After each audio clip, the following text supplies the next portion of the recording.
Isang pinagpalang araw sa inyong lahat. Tayo po'y magninilay sa salita ng Diyos, ang pinagmumulan ng awa at tawa ng ating buhay, ang salitawa. We begin today reading the chapter 6 of St. John. And the entire chapter 6 of St. John is dedicated to the teachings of Jesus about the Eucharist, the sacrament of His body and blood. The chapter 6 of St. John is also called the Eucharistic Discourses of Jesus. At yung chapter 6 na to ay nag-umpisa sa isang milagro. It is about the miracle of the multiplication of loaves and fish. And this miracle is so important that it is recorded in all four Gospels.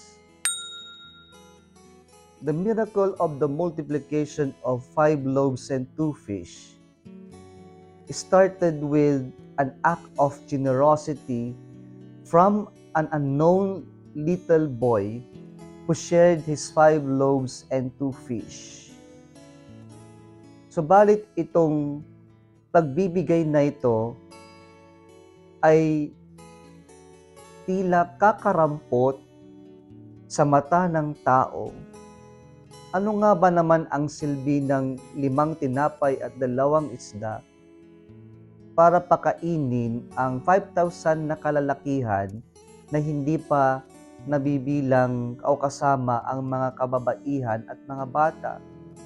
At ito'y pinointed out ni Andrew na kung saan sinabi niya, anong silbi nito para pakainin ang napakaraming tao? Mga kapatid, ano pong pinupunto ng milagrong ito? Una sa lahat, pinapakita sa atin na matuto tayong magtiwala sa kabutihan ng Diyos. Tingnan natin yung kwento, may nag-alay. Sa pamantasan ng tao, ito'y kulang, kakarampot, walang silbi. Subalit nang ito'y iniyalay sa Diyos, ipinagkatiwala sa Diyos, sa kamay sa Diyos, ang tila kulang, kakarampot, at walang silbi ay nagkaroon ng silbi at kabuluhan. Mga kapatid, wala pong imposible sa Diyos. Kapag tayo'y natutong magbahagi, tayo'y natutong magtiwala sa kabutihan ng Diyos, hindi tayo mapapanghihinaan ng kalooban. Hindi tayo madi-disappoint, hindi tayo mabibigo kapag tayo nagtiwala, kapag ipinasa kamay natin sa Diyos ang kung ano man ang mayroon tayo. Sapagkat kapag nagbibigay tayo sa Diyos, alam natin mas madami ang ibinabalik ng Diyos. Sapagkat we can never outdo God's generosity. Hindi natin matatalo yung kabutihan at yung pagiging mapagbigay ng Diyos. Kaya itong simpleng act of generosity ng little boy nagresulta sa isang milagro na napakain ng lahat at nagkaroon pa ng sobra-sobra na napakarami. Mga kapatid, sa panahon natin ngayon, madami ang makasarili.